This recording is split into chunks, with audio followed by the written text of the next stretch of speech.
Programang ito ay rated SPG. Striktong patnubay at gabay ng magulang ang kailangan. Maaaring may masiselang tema, lengguwahe, karahasan, sexual, horror o droga na hindi angkop sa mga bata. Mga kapamilya, welcome back.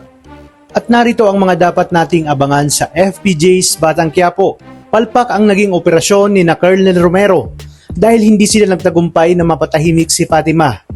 Nailigtas kasi agad ni Tanggol si Fatima laban sa mga tauhan ni Roberto kabilang dito si Romero. Hindi lang ito dahil nalagasan pa sila ng napakaraming kapulisan na problema ngayon ni Romero kung paano niya malulusutan at maipapaliwanag sa pamilya ng mga nalagas na kapulisan.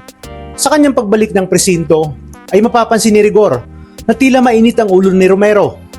Sinundan niya ito at sakto naman na tumawag si Mayor Roberto para tanungin kung napatahimik na ba nito si Fatima. Tugon naman ni Romero na hindi dahil biglang dumating si Tanggol at ng tropa nito. Namumroblema umano siya dahil marami sa kanyang kabaro ang nalagas. Kaya naman dito naggitgit sa galit si Roberto dahil sa kapalpakan ni Romero. Walang kaalam-alam si Romero na narinig pala lahat ni Rigor ang lahat ng napag-usapan ni Romero at Roberto.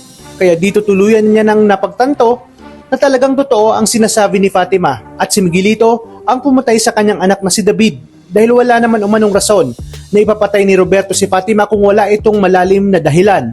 At para kumpirmahin, kinakailangan niya umunong makausap ng personal si Fatima. Gagawin niya ang lahat para malaman ang buong katotohanan. Habang si Colonel Romero naman ay aalis kasama ng ilang tiwaling pulis at dito palihim na silang susundan ni Rigor. Sa kabilang banda, matatapos na ang kayabangan ni Edwin dahil hindi na makakapagtimpi si Santino at siya mismo ang tatapos sa buhay nito.